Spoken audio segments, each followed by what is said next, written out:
All right, we will go ahead and get started. Good afternoon, everyone. My name is Doneisha Posey, and I serve as the Vice President of Diversity, Equity, and Belonging at Ivy Tech Community College. Welcome to the 2021 Cultural Commission's panel discussion on challenges and opportunity in the learning environment. Today, we are discussing how we can better understand the important role that culture and perception plays in the classroom and how it is essential to providing first-rate and accessible educational opportunities to every student. This panel discussion will feature information regarding challenges that our students may face in the learning environment, especially during the pandemic, and the solutions that create opportunities for awareness and positive change. Before we begin, I want to give special thanks to our host organization, the Indiana Civil Rights Commission, led by Executive Director Greg Wilson, for putting this dynamic event together. The Indiana Civil Rights Commission is your state agency that works to eliminate discrimination across the state in areas of employment, housing, public accommodations, credit, and education. Today's focus of conversation will be around education and how we all work together to create opportunity and access for all, and particularly our minoritized populations. So before I get started with questions, I do want to introduce our panelists today. First, we have James Garrett with the Indiana Commission on the Social Status of Black Males. How are you doing this afternoon, James? Doing well, Doneisha. Thank you very much. Glad to be here. Thank you. Next, we have Lisa Welch with the, I always get this wrong because can you go ahead, Lisa, and say it correctly for me before I mess it up? Absolutely. It's a long one. So I am the director of the Indiana Native American Indian Affairs Commission. Thank you. Thanks so much. I'm happy to be here. All right. And we have Rupal Thanawala. Please introduce yourself. Hi, everyone. Rupal Thanawala here. I am president for Asian American Alliance of Indiana. Thank you. And finally, we have Dolly Serrant. Introduce yourself, please. Thank you, Doneisha. I'm Dolly Serrant, Director for the Hispanic Business Council at the Indy Chamber. I'm glad to be here. Thank you for having me. Awesome. All right, well, let's go ahead and get started. And I will just say for housekeeping, if you have any questions, Mackenzie, are we telling folks to put it in the Q&A? Yes, on the Q&A chat, please list any questions. We'll address them all at the conclusion. Awesome. All right, well, let's go ahead and get started. And this question is for all panelists. Talk to us about how does culture impact the student-educator interaction in the classroom, and what can be some long-term impacts for students? I'll start with Dolly. Thank you, Doneisha. So that's a great question, and I would love to start sharing some of the data, the census data of 2020, right, here in Indiana and in the nation, so we can understand a little bit better your question, right, and the background of all of it. So, so a huge thing that I want to emphasize here is that the Hispanic and Latino population grew from 50.5 million in 2010 to 62.1 million in 2020. That's nationwide, right? But let's start focusing right now on Indiana percent in our state. Here in Indiana, Hispanic and Latino population, right? The Hoosiers made up to 8.2 of the population in 2020. That's a 42 increase compared to 2010 when Hispanic or Latino Hoosiers made up to 6% of the population. So I really want to emphasize all this data because this is why we're having these conversations, right? We can see that all universities every year, more colleges and universities become Hispanic serving institutions. And these institutions, whether are public or private, they are in the position to serve more minority students. So asking your question, Doneisha, about how does culture impact students? This is why it's so important to look at the numbers. This is why it's important to look at the census data. This is why it's important to look our makeup of students in each college and university so we can understand what should be the interaction between the educators and the students. And I think that one of the things that we should focus right now is that the culture is the framework around which we build identity, right? So it influences how we engage with the world, with different perspectives we take, and the expectations that we have. So to foster cultural awareness, I think that we all need to consider all different aspects of culture. And that means race, ethnicity, religion, language, economic situation, right? So how we can foster cultural awareness and sensitivity. Number one, express interest in diversity. Number two, remain sensitive to differences. And number three, I think is maintain high expectations from all students. I know that cultural diversity does not require, to have us diverse experiences, but we should maintain the same high expectations for all students. Yes, we need to, to accommodate some situations, but definitely we need to be advocate for receiving with respect different perspectives and different backgrounds, and teach a cultural inclusive curriculum, right? I think that's the most important that we should work on right now with all these numbers. Right now here in Indiana, we can see that the multicultural races, the makeup of Indiana users with the multicultural audiences is changing. So we need to adapt to all those changes by making sure that we can share an inclusive curriculum and we can have, remain sensitive to our differences and learn from each other. Thank you, Dolly. And before I go on to our next panelist to answer that question, I just want to emphasize that although we're talking about our Black, our Native American, our Asian, and our Latino populations, there are no monolith cultures even within those four special populations that we're talking about. So as Dolly was giving us data around our Latino population, there are hundreds of different cultures within the Latino population, and we have to be cognizant of not only being culturally competent for an entire group, but also at the individual level as well. Anyone else on our panel like to answer that question on how culture impacts the student-educator interaction within the classroom? Yeah, I can go next if it's okay. Thank you. Yeah, so I think, what Dolly said, is like I can just piggyback on the same topic. So number one is, yes, Asian population has also grown substantially in nationwide, but also in Indiana.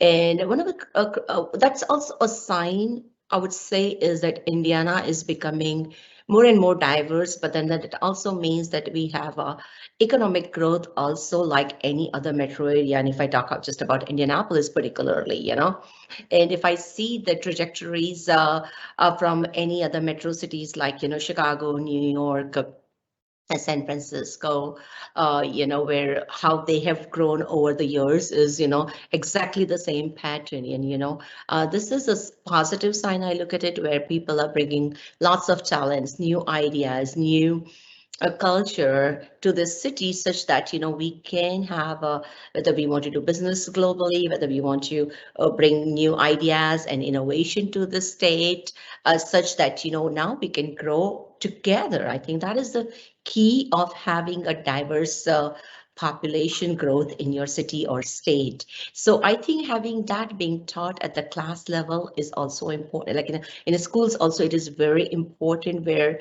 it's been taught and explained to our next generation with what are the pros of and what is the positivity that they can take and accept the students, new students in their classrooms or in their neighborhood when they're playing with other children, and how it is a positive experience for everyone, and how can we remove that unconscious bias, because as much as of course we talk a lot about unconscious bias at a in a workplace and everything, but it definitely exists in the school system also, and particularly students are often, and I would say children are often develop this kind of unconscious bias, whether it's a perceived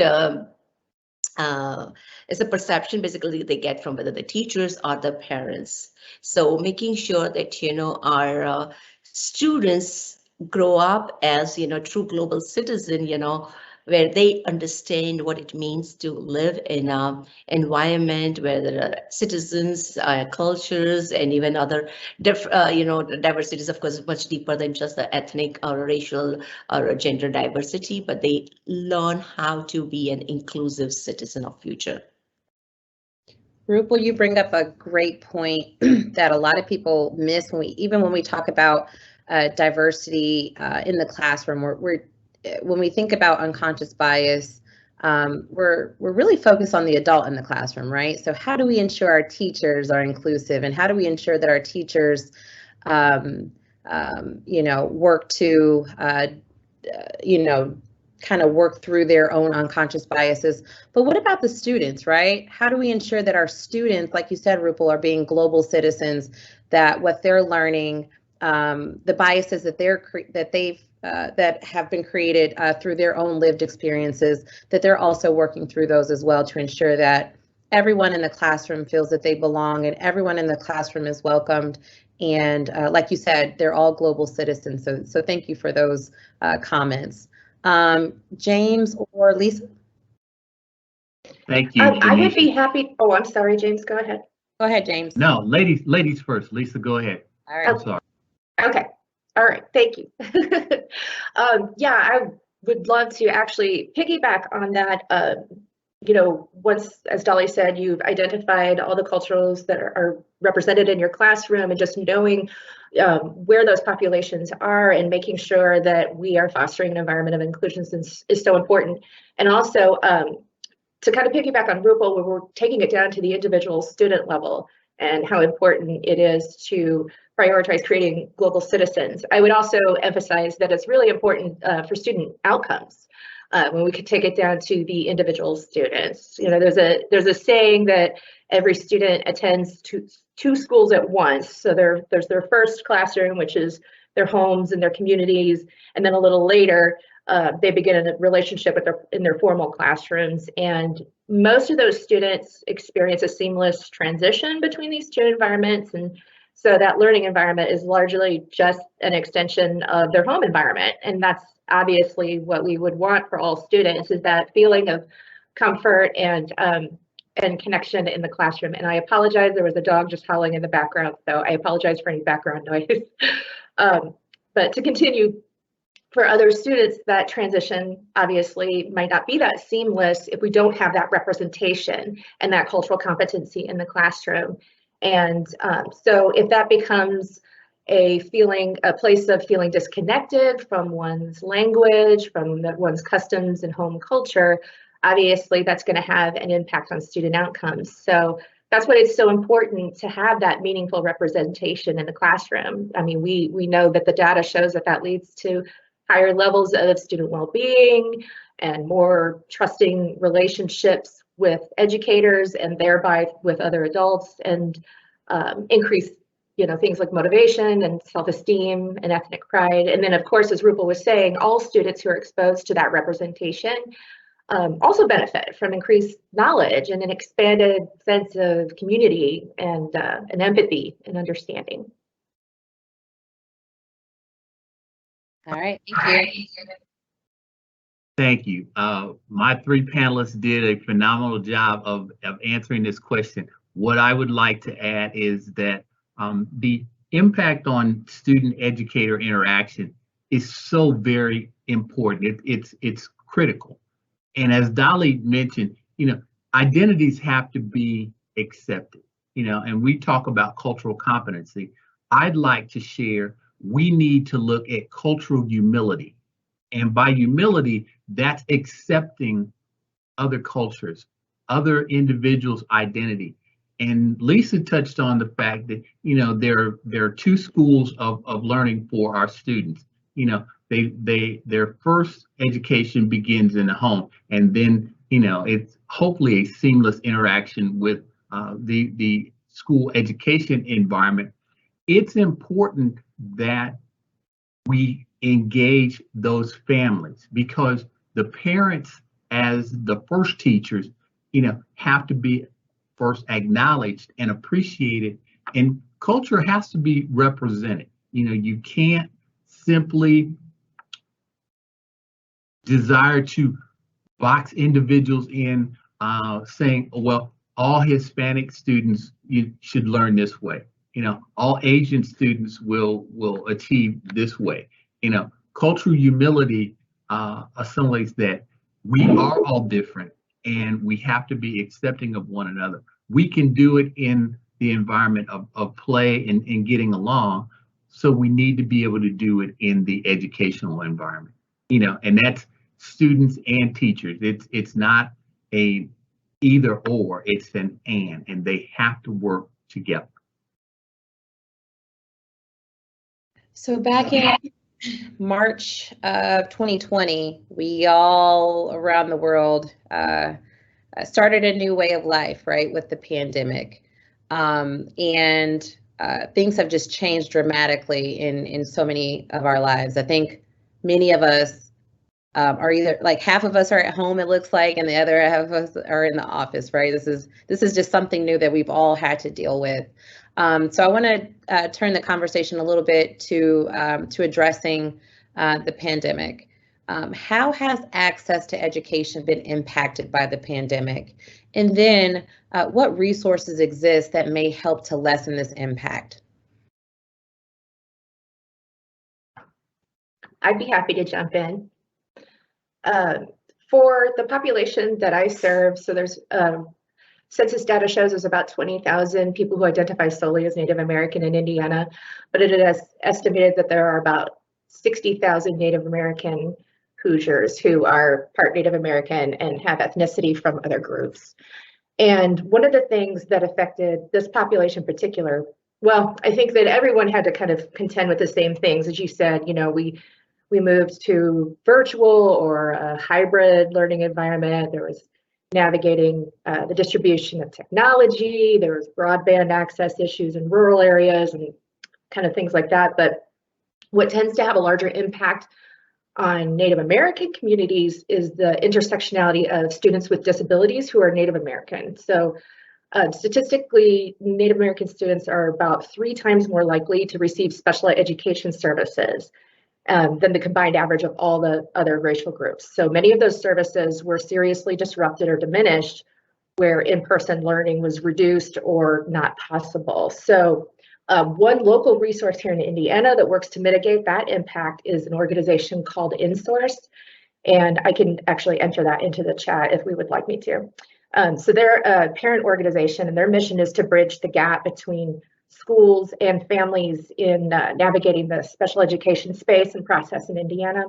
So they provide training for education professionals and they serve all families of students with disabilities, but they particularly focus on those who are underserved or low income Native American families, folks that have limited English proficiency, families with parents with disabilities, and also parents of incarcerated youth.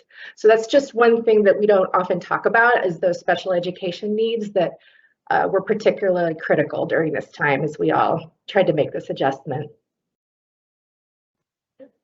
Yeah, and I think for us, with the Asian community, our situation is slightly different because, of course, I'm going to talk a little bit more about, how Asian Americans are not monolithic and often different groups have a certain, I would say, more preference to certain jobs. I would put it this way. So that's why, I've seen with different groups, different challenges with the pandemic and all. So the first one I can tell you is about many, and I want to recognize them, of course, personally also. Many Filipinos are nurses. I have seen a very large subset of the Asian population who work in the healthcare industry. Now, they did not have a choice to work from home, and they had to work during the pandemic. And when kids were asked to, schools shut down and, kids were working at home. So what that it has done is, many people couldn't work, I guess, and they had to come out of the workforce because, again, within the nursing population, it's predominantly women. So many women have got out of the workforce. So we have seen that dramatically, even across the board for all the women. But I think when I look at it, my population of those who are in nursing and healthcare industry, those did not have a choice to work remotely. So that's a one subset that I can talk about. Another subset is, if I can talk about, and again, I'm not trying to pick any particular group, but just give you 2 or 3 examples how it has impacted. So many Vietnamese, are in service industry and, have nail salons, Again, first of all, the business was shut down for too long. So of course they lost their wages for a very long time. And when everything started opening up, they had to go back to work. But again, being kids being homeschooled, again, there was a similar challenges with women. And I really want to emphasize about more working women here because with pandemic, when kids were studying from home, many women had to go back. So these are the 2 examples that it really comes to my mind because these 2 subset of our community had to either stop working or had to make it was very challenging for them. And the third example I can give you is, of course, we have a huge subset of IT and individuals who support their professions did support them to work from home. And I think those were okay, I guess, work from home and manage the homeschooling. But the biggest challenges were that many people did not have even a household that was set up that, they could actually take care of children while they are working from home. So I think pandemic has impacted the way our students could study, of course, like across the board. It doesn't matter whether it's Asians or non-Asians, but I think with these kind of professional, based on your profession, I think every individual had different challenges. And again, as I just mentioned, I was just looking at the data, 34% women have voluntarily decided to walk away from their jobs and, decided to be, full-time moms. Well, Doneisha, I would like to weigh in on that. The pandemic dramatically impacted Black males in their education environment. One, they had to ensure that there were enough electronic devices for the individuals to have virtual education, and then it's one thing to have the device, but you need broadband and you need high-speed internet. And so, compound that with the fact that they were in home environments where they may or may not have had internet connectivity. They were having to do a 180 on their learning where they had been in a classroom and engaging with their peers and their teacher, and now they are in an environment left to in some instances, their own devices on, ensuring that they logged in, ensuring that they were, engaged in the classroom activity. And it was a dramatic change for individuals. As you stated, in March of 2020, our world kind of changed for all of us. And so you had individuals who were at home without supervision or some parental guidance. And so it was a dramatic change for young Black males. And I think the test results are going to bear out that not only did Black males not do as well from an academic achievement perspective, but I think we're going to see that the other students from the other cultures and ethnicities did not do as well. So that data, once it comes out, will be a telling statistic on how we fared through this pandemic, and what we need to look at and identify going forward if we're going to have e-learning or virtual learning or some form of a hybrid.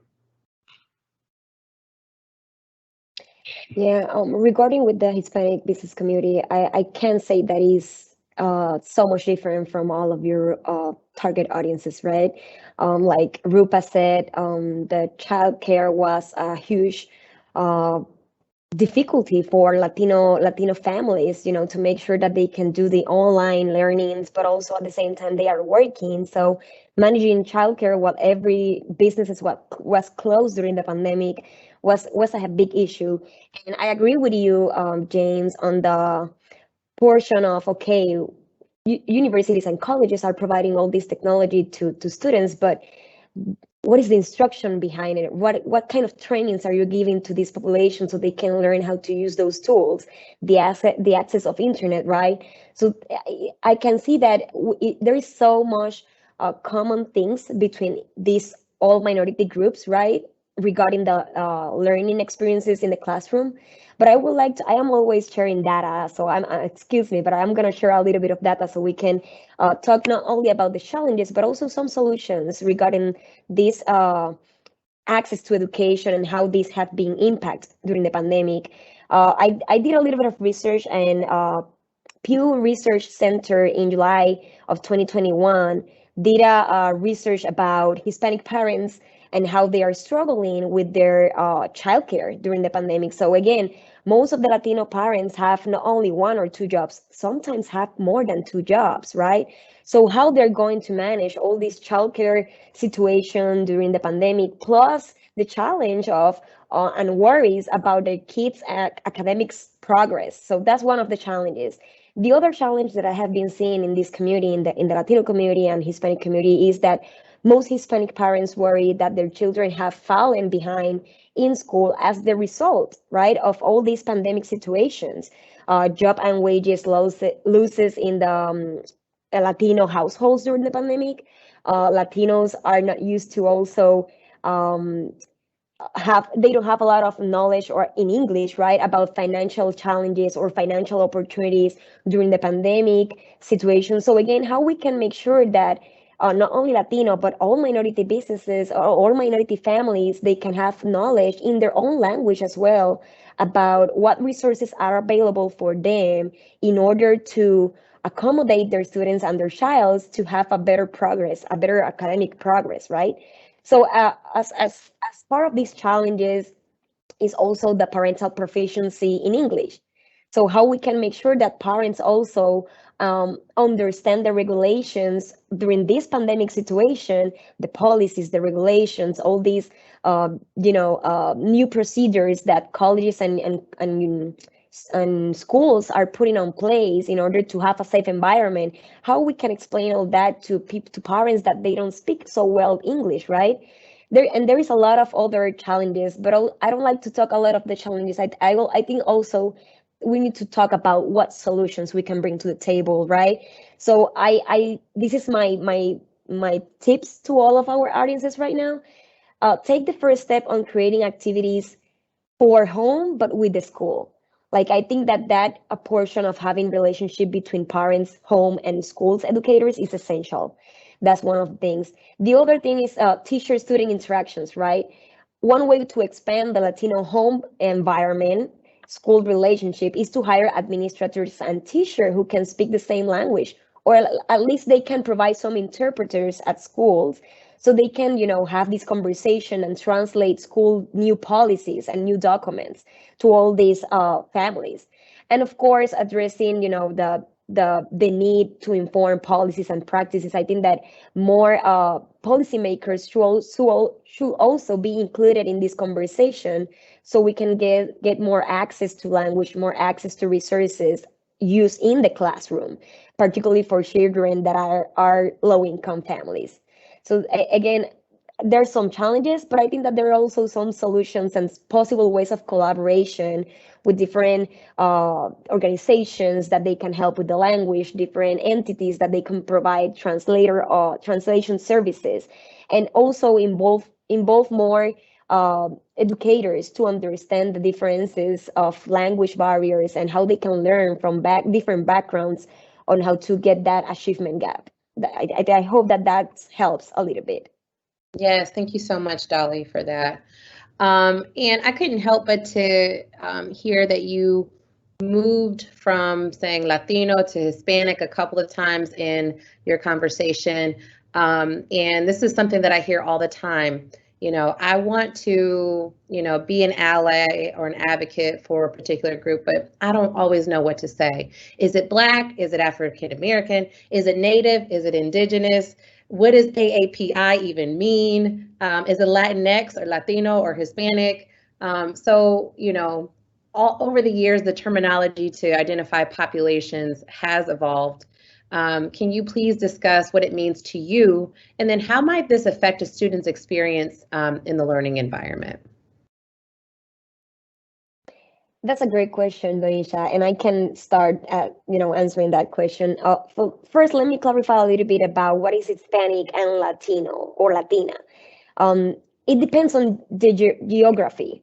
If people are from Latin America and speak Spanish, they are Latinos or Latinas, right? But if they're Hispanics are that they don't live in the Latin American region geographically, but they speak Spanish. So as an example, people from Spain that live here, right, in the United States, those are Hispanic. They speak in Spanish, but they don't live in Latin America. That's an example. I just want to make that clarification. And then regarding with the Latinx, that's a new terminology. I heard a lot of different things from our community, from Latino community. The X is actually to be more inclusive, no matter what is your gender or how do you identify yourself. The X is a form to say everybody's welcome in this community. Everybody is part of this representation. So I heard a lot of things. Some people use it, some people not. My suggestion is ask questions. Ask the questions. Hey, how do you identify? What can I say? Like, you're Hispanic, you're Latino, where are you from? I think that's the best approach that you can do as an educator or as a collaborator. Just ask questions, where they're from, what are their native traditions or their native languages, how they like to receive the information, right? Not everybody like to receive information from emails, maybe a phone call, maybe a social media. So I think that overall, asking questions is the best way to approach minority communities. And if I could jump in and add, it's important that we allow individuals to self-identify. As Dolly mentioned, ask the question, because there are Black males or Black youth, there are African American youth, there is even the terminology of urban youth. And so when that phrase is used, is it used in a positive connotation or is it negative? Is it a negative connotation? And so we need to ask people how they self-identify, and then we need to not label individuals. Dolly has talked about data from the census. The census provided greater expansion of how you self-identify your race or ethnicity. And so we need to embrace that and ask people how they identify. Just because you look at me, am I Black? Am I African American? Well, the best course is to ask the individual how they identify themselves and embrace the pride with which they have in embracing who they are. I think that's a great point, James, because I've seen this with Asian Americans a whole lot, and basically that comes when a lot of families over the years are multiracial. And often I've seen this one as some individuals, of course, like to be identified as a particular racial group versus the other.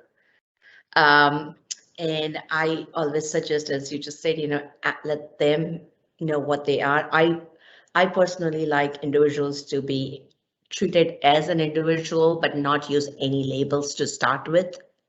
But of course, if there is any specific reason or any reference where you have to use their ethnic background, then please ask them, because particularly in Asian community, it's slightly different because individuals could be from so many different countries of origin. And as much as how Dolly was explaining, you can differentiate between Latino versus Hispanic. We have a different challenge because we have subcontinents within Asia where our facial people can identify and of course make some judgment calls also, and particularly in last 18 months with an increase in Asian hate crimes. I have had individuals come and make a comment to me. A person could be from Korea or Japan and Thailand, and they said, hey, I was in a store and somebody just made a racial slur and saying, hey, we don't like Chinese people or anything of that nature, which is first of all disrespectful to any one group at all to even start with. But I think at times with Asian Americans, it's people do not have, people don't distinguish between different country of origin, and they kind of lump them all together. For example, it's very difficult for an individual to even find out whether the person is from India or Pakistan or Bangladesh and all. And again, I just feel like we are all from one. We're all, again, I am using the word again, global citizen. That's what I always go with. But at the same time, people want to put those tags to people. And often people do not have that knowledge. But people have been, and as James was just mentioning, it just depends, if it's what reference you're using, their ethnic label can have a huge impact on how the people feel, people perceive that as an confrontational, or because we had a lot of confrontational situations, or it hurts people's feelings, So we have seen that.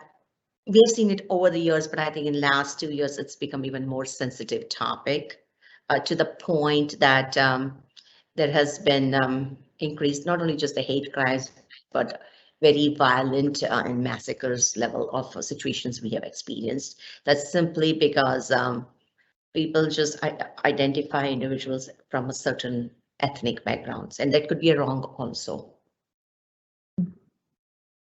That's true. So I think it's my turn, and I'll definitely force the suggestion that when in doubt, ask what people prefer to be called and how they identify themselves. For the population that I serve, this is actually a really wonderful topic because it can be kind of complicated and a little nuanced, and I know that a lot of people have a hard time navigating that. So I'm really excited to be able to sort of clarify that for anyone who might be listening, because I know it can be tricky. General consensus for Native Americans, while sometimes we don't want necessarily to be too quick to assign labels to people, generally identifying someone by their membership in a particular tribe is preferable. So that is one thing where culturally that label is actually sought after. It's a point of pride. It's a point of identifying certain customs, beliefs, and culture. So it's really important generally when you can identify someone by their specific tribe, that would be the preferred thing. One thing that I get asked about is the actual term Indian, which is often used in names of government agencies that focus on Native Americans. So you have things like the Bureau of Indian Affairs and Indian Health Services, and it's even in the name of my commission. So I field questions about whether or not it's problematic to use that term, because over time, a lot of people thought that that was offensive and often use the term Native American. So that's partially true, actually. Using the word Indian just on its own can often have a negative connotation as an association with historic stereotypes. So that's one way of using that word that you might want to avoid. But on the other hand, the term American Indian is something that you would often hear interchangeably with the term Native American, depending on where you are in the country. So west of the Mississippi and in the American Southwest, you'll hear the term American Indian the way you in Indiana will often hear the term Native American. So I try to use those interchangeably just to try to educate and offer clarification. And then of course, you have Alaska Natives and Native Hawaiians, and also First Nations people who were the original Indigenous people who lived in Canada. I get a lot of questions about the term Indigenous as well. And while that's a usable term, it's actually generally recognized that a lot of context is going to be needed because there's Indigenous peoples all over the world. So while it's not an offensive term, you just want to make sure that you're doing a good job of identifying exactly which Indigenous peoples that you are talking about. But again, the advice I think that would come from any cultural group is this: if it's about us, ask us when you can. Thank you, Lisa. I think what I've learned from just listening to the four of you, that when it comes to cultural competency or cultural humility, it's more than just reading a book or joining one of these presentations, right?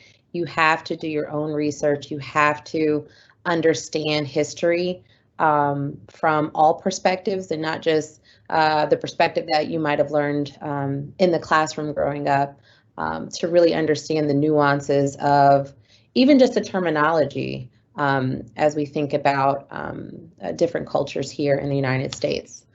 All right, so this question is specific for James. How have Black male students been disproportionately impacted in the educational environment, especially in areas such as reading comprehension? And then talk to us about what actions can educators take to address this in the classroom context. Thank you. Black male students have been impacted disproportionately in education, principally by suspension and expulsion, in the perspective of discipline within the school. And you talk about standardized testing, reading comprehension, that again goes back to the first learning environment. And if education and learning was not embraced in that first environment, and there were not books and the children were not read to, that impacts their reading comprehension. It also impacts their vocabulary skills. So that learning environment in the first educational perspective is very impactful for young Black males. And so Black males have been impacted by lack of resources within their respective home or community as it relates to reading materials, as it relates to individuals mentoring them and being engaged in their education process at an early age. Why do you see the pre-K and the Head Start programs? Because the data has borne out that early education is vital and it's very, very important. And so any and everything that can be done to engage not only young Black males, but youth of all cultural backgrounds in early education scenarios is important. The governor has, embraced this, and, he sees the importance of early education for our young people. And so any and everything that we can do to assist that learning environment, whether it's,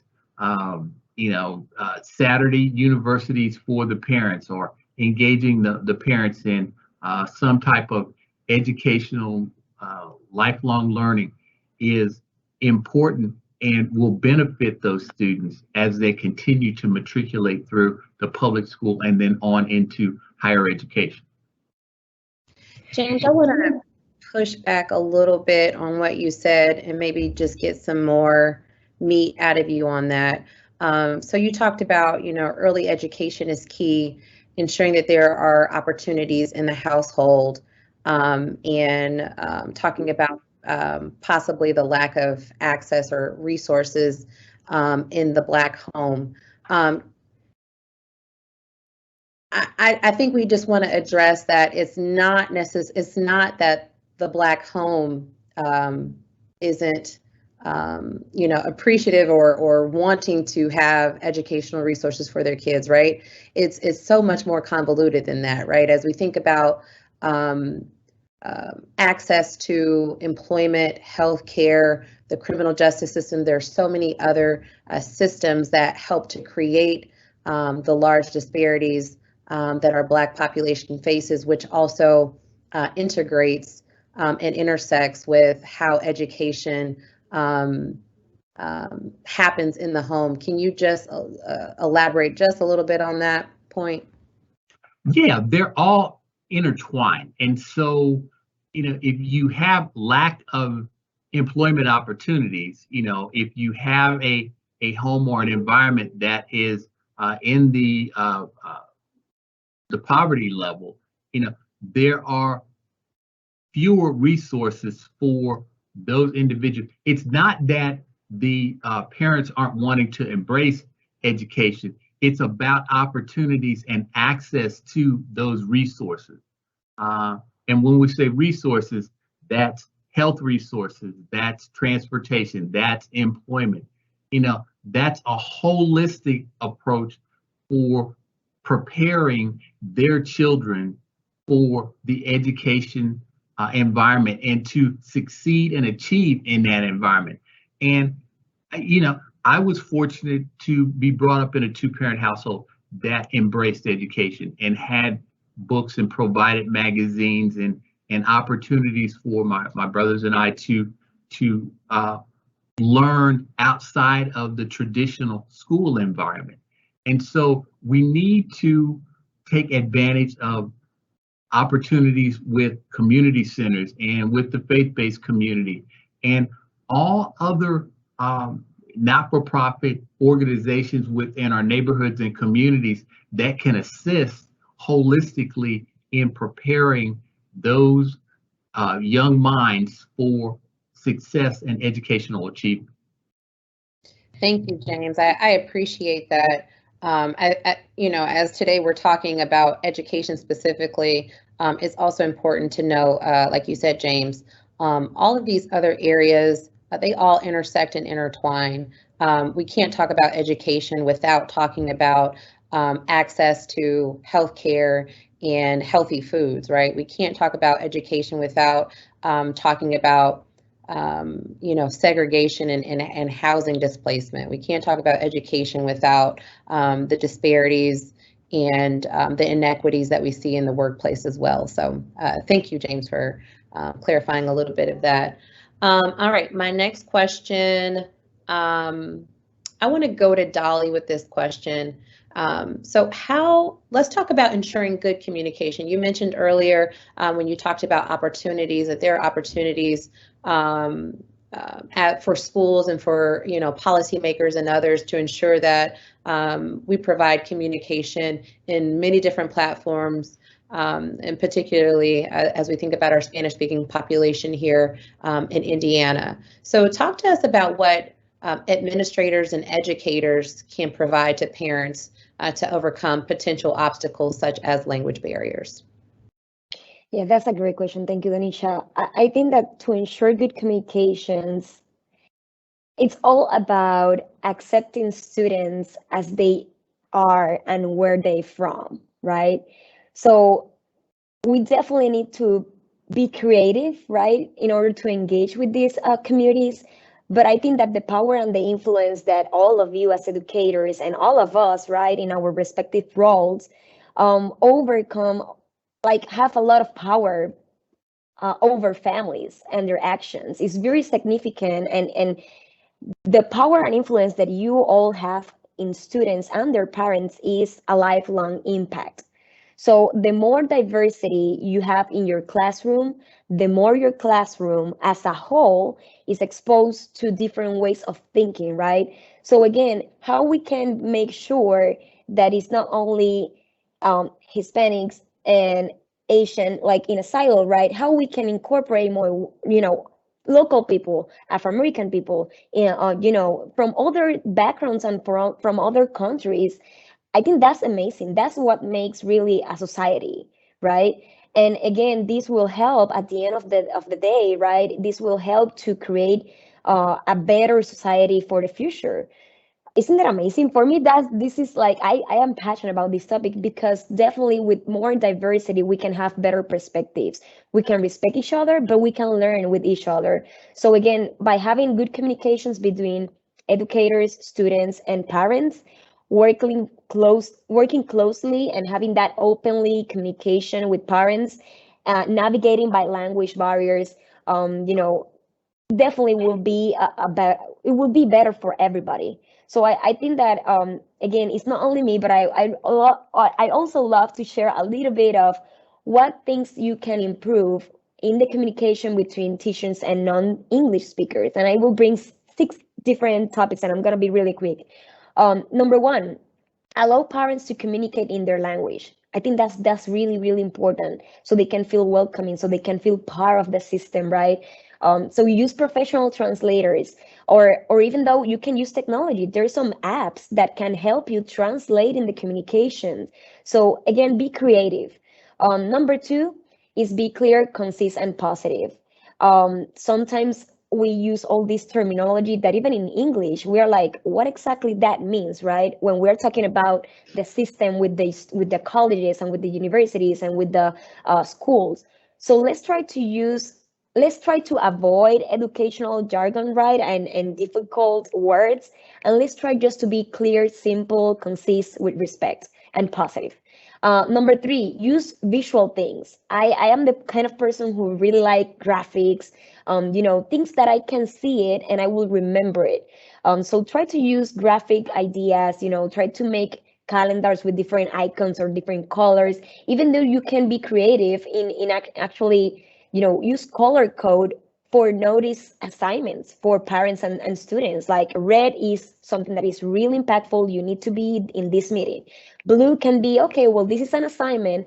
Green can be, this is a test, right? So incorporate different things of learning process so parents can understand as much as possible, but also the students. Number four, provide examples of different school works. Try to incorporate videos in your classes, right? Try to give examples about things that work and maybe things that didn't work, and get some feedback from students and parents as well. Number five, encourage collaborative work. Learn from each other. Try to collaborate with other professors that are not in the same background as you are. And last but not least is show interest in families' cultures. I think that's really important. Like, what exactly are their traditions? How can I incorporate their traditions in the classroom so they can know each other, etc. So these are my six steps as a suggestion, so you can all have a better understanding on how to better have a good communication between administrators, educators, and students. Thank you, Dolly. I was writing some notes down there. I appreciate your 6 different points there. That was great. And before I move on to the next question, I do want to just reiterate that we have a Q&A box. If you have a question, I've seen a couple of questions come through, so I've written those down, and I will get to your question. So don't wait to the end. If you have a question, go ahead and write in the Q&A box, and I'll have those. I'll prepare to get those questions answered after I go through a few more of my own personal questions. All right. Rupal, I'm going to go to you. You mentioned a little bit about the rise in discrimination and bias in the Asian American Pacific Islander population in the past couple of years, right? As just things have happened as it related to the pandemic and other things that have gone on in our world. What can educators and school administrators do to help create a safe and empowering environment for our Asian American and Pacific Islander students? Thank you for asking that question, because number one thing, that the very first call that I got actually about a hate crime or a challenging situation was actually from one of the schools, when one of the football game, some students used some racial slurs. So thank you for asking. Yes, it does happen in the school, the very first thing. Yes. So I have, I don't have a whole list like 6 points like Dolly, but I would say number one thing for to me is, educators really need to, educators should be taught history. And I really mean it in a way because, our history, which has been taught because even teachers also have learned the history from the same system that our children are learning, I think the way our history has been taught is very biased. And that is not only just about the Asians. Again, a lot of things I'm talking, it applies to all the communities that are actually on the call right now. So I think educators being taught about the history is very important. Um, learning about the migration patterns, and I'll just come to that in a minute. But we Asians are not monolithic. When I have been asked a couple of times, "Oh, you're Asian," I said, "Yeah, Asia is there are 7 continents in the world, and Asia is one of the continents. It has got 42 to 44 countries, and India is one of that." Because people consider Asian as those who are from China, I would say Far East Asia, and India and Pakistan, Bangladesh, Sri Lanka is considered as South Asian countries, and they don't think it's an Asian, and then we are Middle Eastern. So we do have subcontinents, but we are all Asian. So basically, teaching our teachers also the history and what are the different cultures. I think it's very important because it's just an oversight, and our teachers don't quite understand everything because they have, of course, and probably they have learned it 20, 25, 30 years back. That time probably they were not taught so much about different cultures. So that's the one thing. Secondly, it's been really not taught about what is the migration pattern of all the Asians also.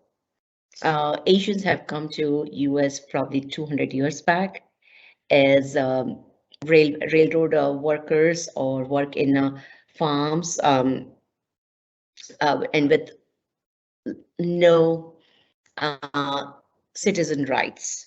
So it is a very similar story as what has happened 400 years back with how people were brought from Africa, but in a very small percentage, but the history is the same. Till 1965, Asians, even if they were migrated here, they did not have rights to have citizenship in this country.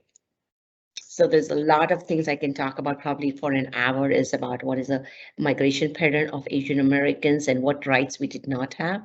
And even right now also when people see increase in Asian population, there's a certain pattern and why it is there. So there are 4 or 5 categories I can tell you in a quick second is, okay, what is migration patterns?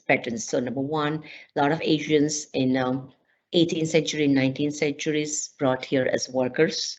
In fact, many Asians were not even allowed to bring women with them, and then they were segregated.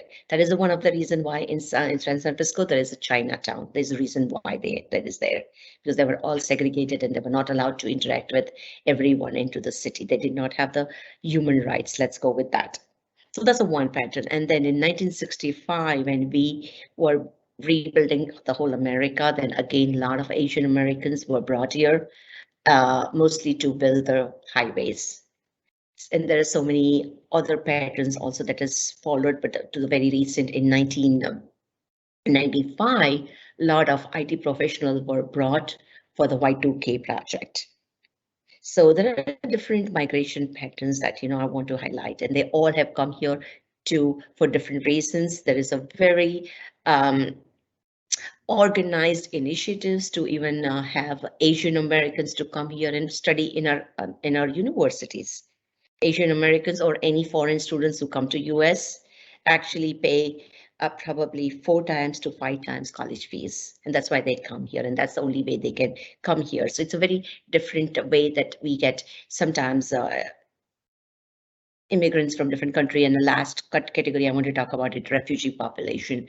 This week, people have been talking about, refugees coming from Afghanistan, but then history, if I go a little bit back in the history, we had a war with Korea, we had a war with Vietnam, and that's why, with different and Iran and Iraq and all those countries where we had a war, we are bringing refugees or the translators or the people who have worked for US government. So I guess, just having this kind of education to our educator is very important, because then they have to, there's an empathy, or there is a understanding of why we have increase in Asian students in my classroom to start with, and they come from very different background, very different perspectives.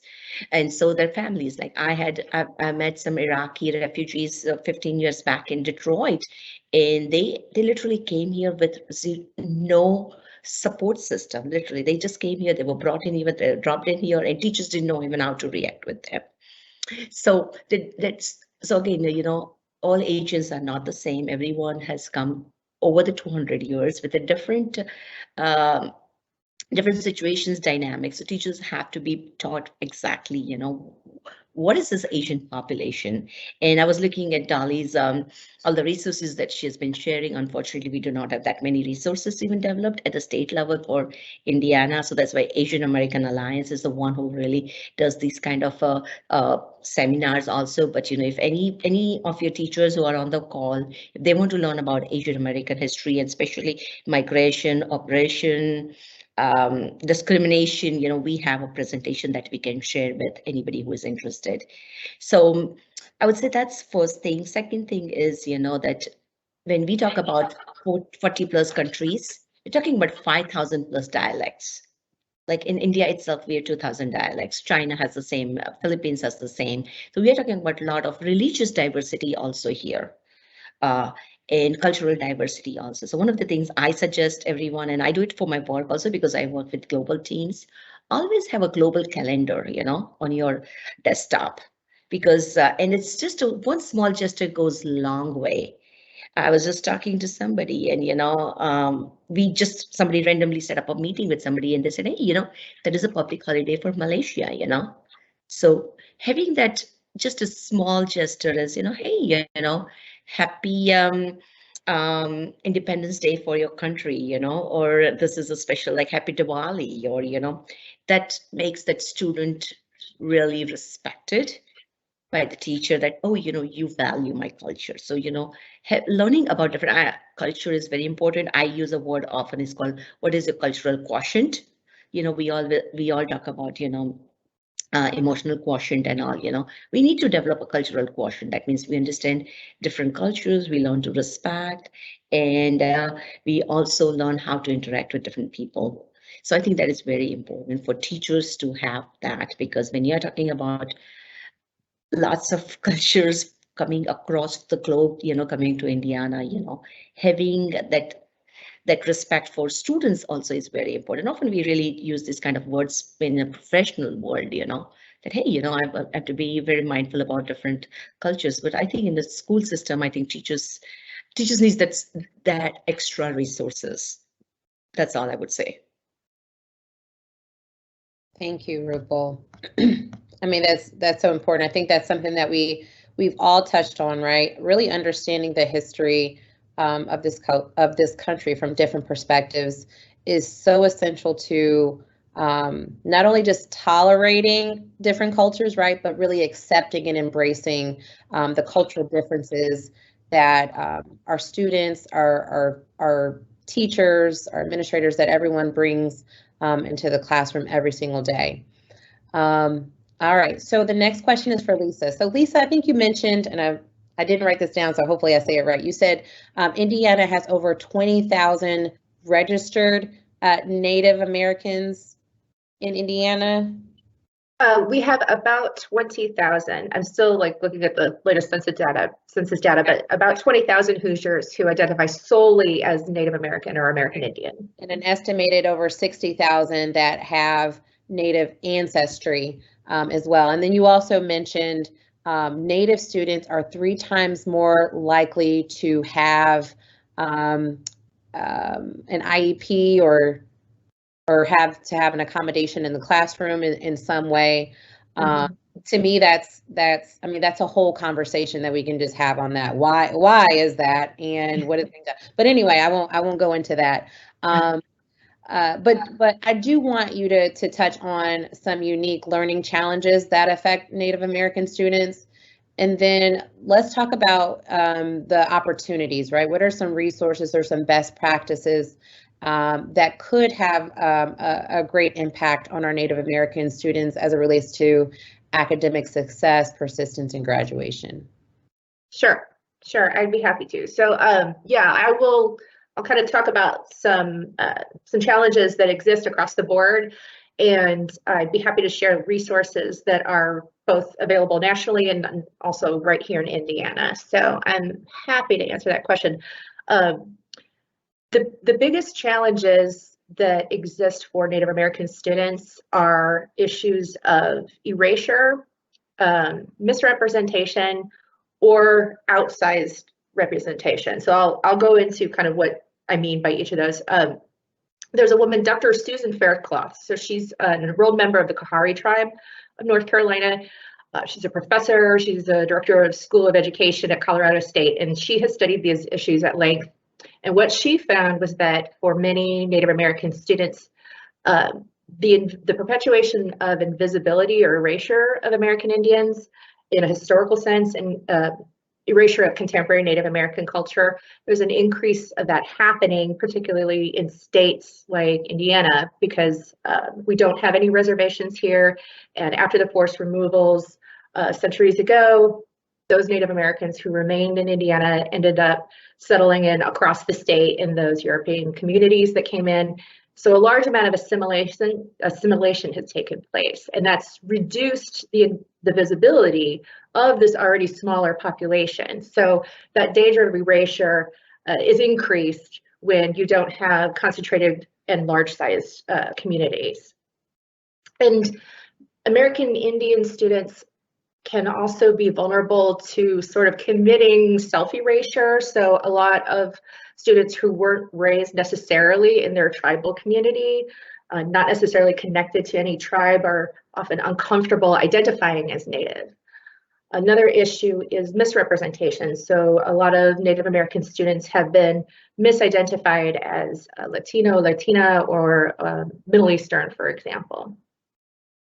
Another problem that exists is the misrepresentation or stereotypes of Native American culture, imagery, historical narratives, within the learning environment. And that could manifest in things like either the intentional or unintentional exclusion of American Indian communities and peoples and tribes from things like textbooks or libraries or other resources. So there's also some complicity in the continued use of Native American mascot symbols and imagery. I'm sure that you've all seen stories about that, particularly with sports teams and school names and mascots and things like that. But there's obviously a great deal of ongoing discussion in that area. And Native Americans, again, as we've all said with all of these communities, they're not a monolith in their opinions. The other issue is outsized representation. So a lot of times students have challenges feeling like they belong in the classroom environment because they are asked to speak for all natives in relation to class discussion. And a lot of times students don't feel comfortable because obviously we've got I think we have 574 federally recognized tribes in the US. And that's not even counting in state recognized tribes and heritage tribes and things like that. So it's an incredibly vibrant and diverse community. So it's really uncomfortable when you are asked as possibly the only Native American in the classroom to sort of speak on behalf of all Natives. So those challenges exist. And what these things can lead to is kind of an adversarial dynamic between the students and families and their schools, with Native Americans feeling the need to defend and preserve their cultural dignity and visibility against apathy or even antipathy on the parts of schools. So that feeling of conflict actually can also be compounded within older generations of American students' families who have experienced trauma with Native American residential boarding schools. And that plays into that unique sort of dynamic for the population that I serve. And all of that can create a sense of a lack of belonging and have a weathering effect on students. And that ultimately, research has shown, impacts their wellness and their academic performance and their graduation rates and things like that. So the things that we can do to meet these challenges and some resources that we can employ as educators, we can make sure that our library resources are featuring robust representation, both in fiction and nonfiction for American Indian, Native American writers. And we can make sure that our textbooks are incorporating multiple perspectives in their retelling events. We can make sure that we're looking for American Indian students' gifts and talents and not just focusing on challenges and struggles. We can make sure that we're actively combating stereotypes. And also there's a notion that Native Americans are mostly a part of history rather than, this diverse, resilient, vibrant part of our communities today. So some resources that we can bring into the classroom in order to do that and to really cultivate that environment of belonging and knowledge and sharing and cultural representation and relevance. There is a website called Illuminatives, and illuminatives.org is completely focused on Native education and robust narratives. The National Indian Education Association has a clearinghouse of standard-aligned, culturally based education curricula and lesson plans. Right here in Indiana, in Indianapolis, there's the American Indian Center of Indiana, which focuses on all aspects of community building and direct service providing for the Native American communities here in Indiana. And education is a part of that. They have resources as well. And also, you can always visit our website. So educators are always welcome to visit our website under Native American Heritage Month. We have a lot of resources for teachers so that they can bring this information into their classrooms and begin cultivating the environment that we want to see to ensure that Native American students and all students succeed. The next thing you can also do is reach out to individual tribes. So engaging with tribal historic preservation officers for the opportunities to present the Native American perspective in the classroom is always something that, in my experience, they have been definitely willing to do. And again, it's one of those things that if we just ask and include and invite, we can cultivate that environment where all students are going to be able to succeed. Thank you so much. We have, can you mute yourself? Thank you. We have a question in the Q&A, and I want to throw this to Mackenzie. It was specifically around, okay, you did say the presentation will be available. Awesome. All right, I don't even have to go through that. Thank you, Mackenzie. You're welcome. Okay. All right, so I do want to go into some of the questions that are in the chat. I think they are so relevant, especially to the conversation that we were just having. And I think I'm gonna open up the question and maybe give my own remarks first as well. I want to insert myself in the conversation if y'all don't mind a little bit. All right, so one of the questions in the chat says, and yeah, I'll just start with the question. So it's been raised that there are nuances and subtle differences to communication style, terms, language, all sorts of things, and cultural differences.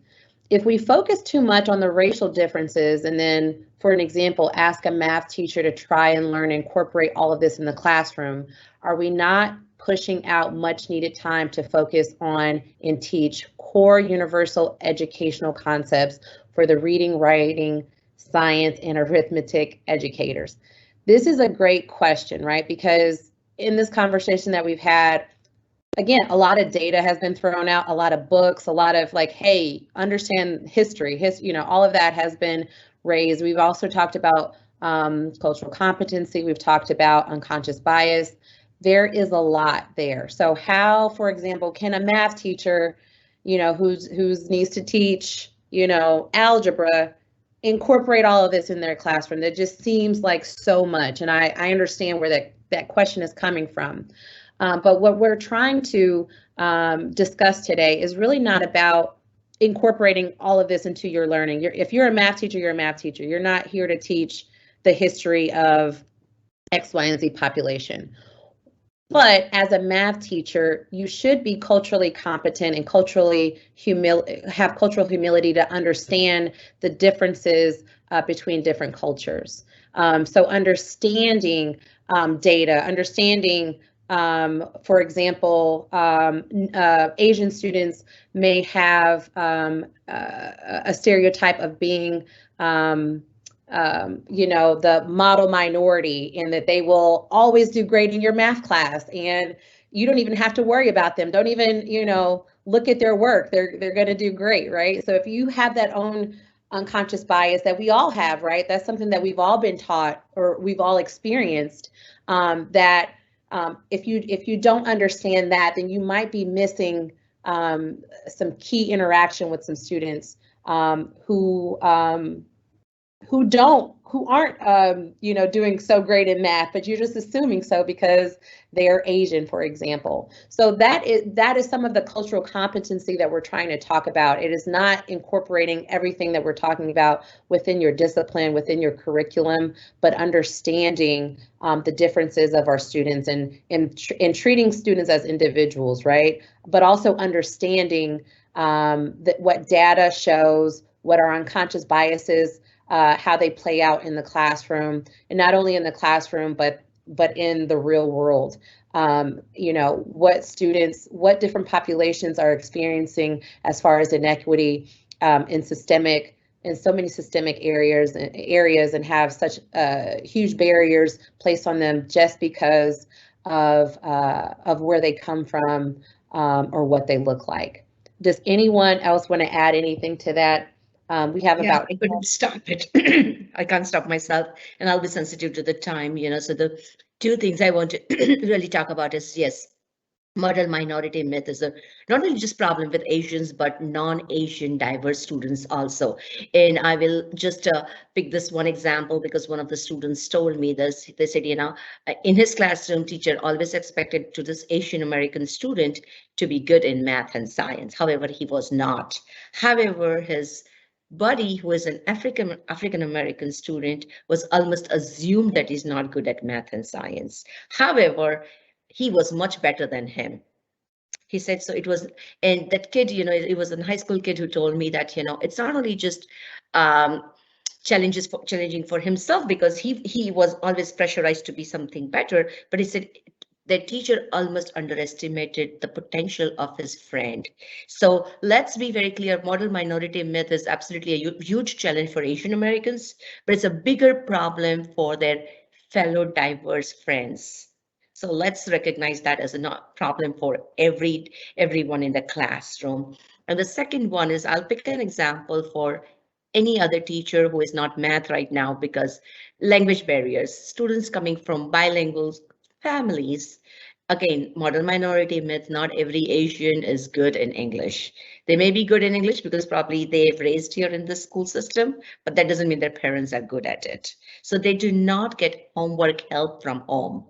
So when you're talking about a teacher who is just probably, we are not talking about history. History was just a one way to emphasize on, how vitally important it is to be culturally competent. But it's understanding is that how a student can be successful, not only in the classroom, but the homework or the other tasks that they need to finish at home. Because that is a huge challenge with so many bilingual students, because their parents may not speak the language, the English language. So how do we provide them that extra resources they need, And again, I want to let people speak.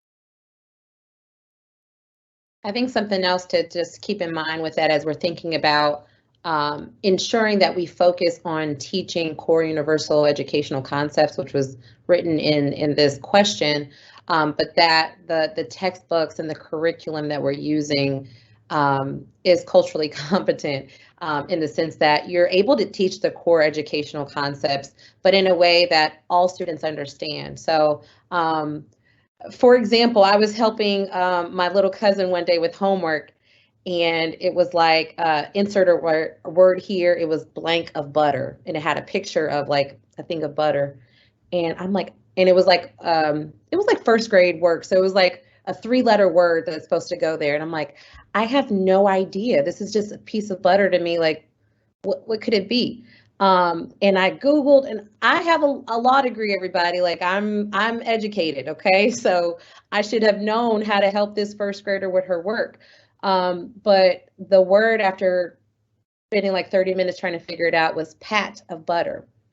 If you don't grow up in a home that says pat of butter, then how would you ever know that that was the word for the first grader to use? So it is not trying to insert everybody's culture in the classroom, right? But to ensure that the culture that you have in the classroom is accessible to all students. So understanding who's in your classroom is so important as you think about, well, what is the material that I'm teaching our students, and how do I ensure that they even understand what I'm talking about? All right. Let me weigh in on that. You know, because little Black children don't grow up with a pat of butter. You know, it might be a tub, you know, and you scoop it out.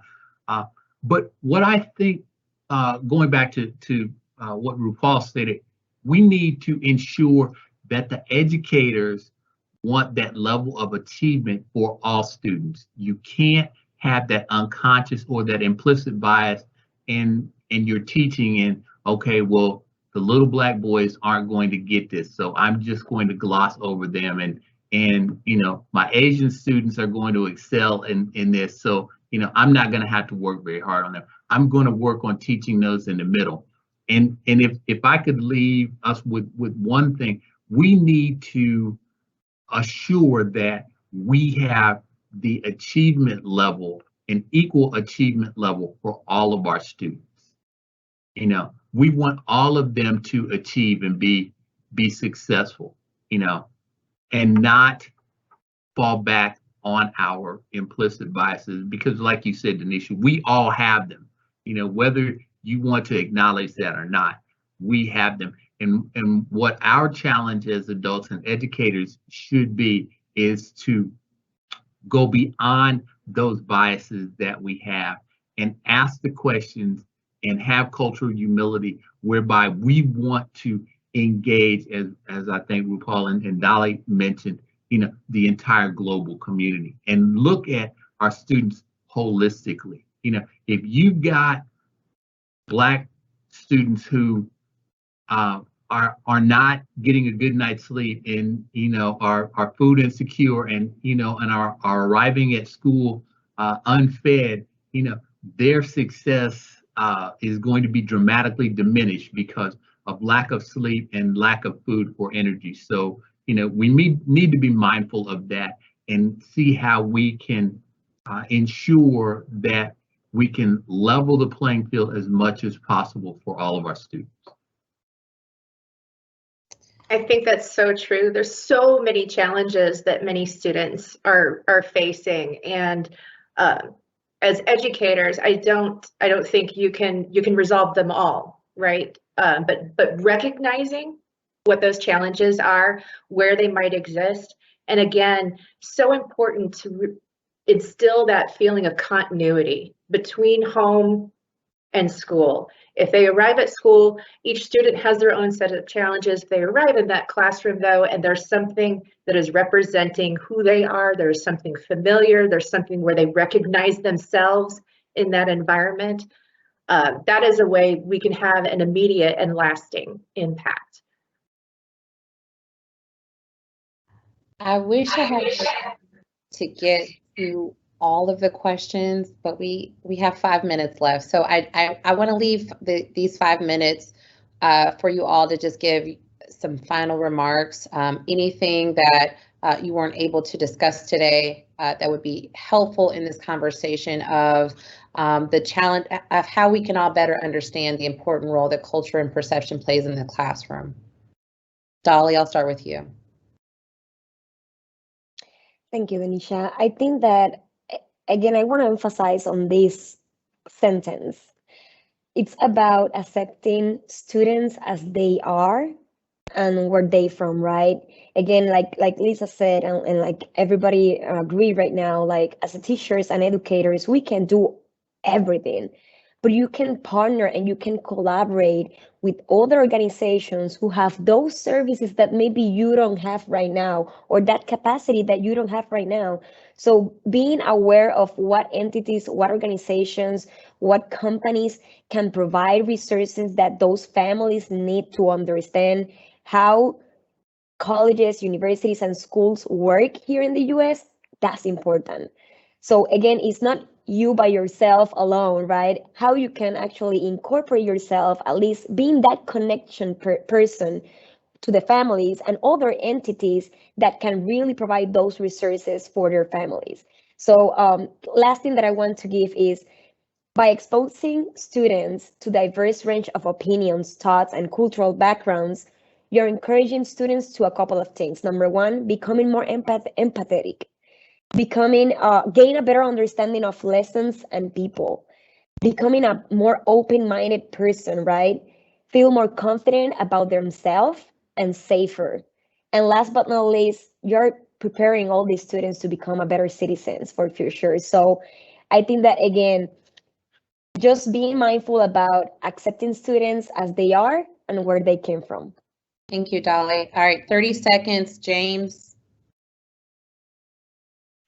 My recommendation would be to establish and promote school community partnerships. As Dolly mentioned, you don't have to do this alone. We need to establish more community partnerships to create a better and diverse community environment for our students.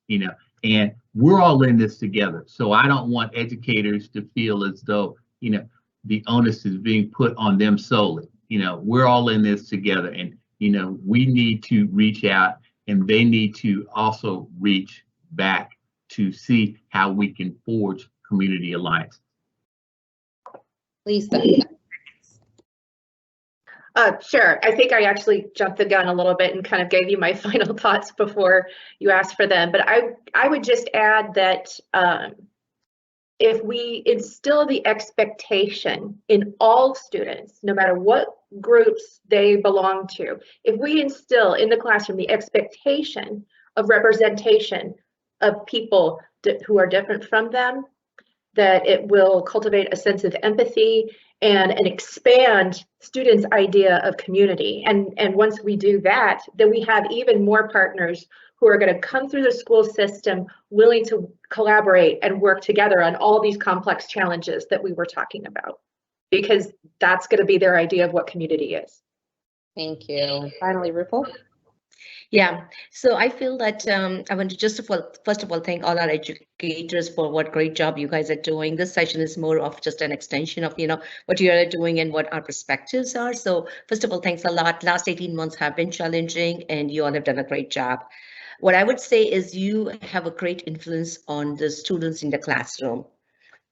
Our classrooms look more and more like United Nations than before.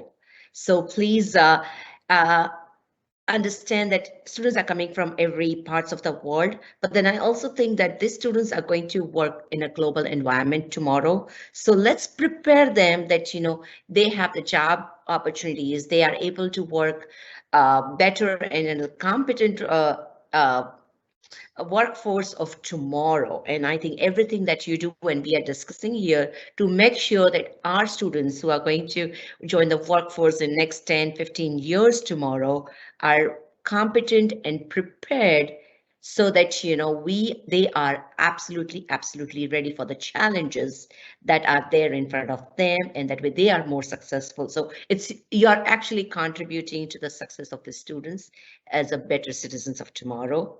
That's all I can say. All right, thank you. Our panelists have been so dynamic today. Thank you so much for sharing your time and your expertise with us, James, Lisa, Dolly, and Rupal. Again, thank you, Indiana Civil Rights Commission and the Indiana Cultural Commissions on hosting this event. Thank you, Greg Wilson, and I guess we'll see you next time. We love to do this again. So let us know your thoughts if you enjoyed this presentation, and we'd be happy to do some more in this regard, right, everyone? Yeah, thank you very much. And I can just say one more thing is that, if commission receives all the questions, please send it back to us. because we couldn't answer everything. All right. Thank you all. Have a great day. Thank you.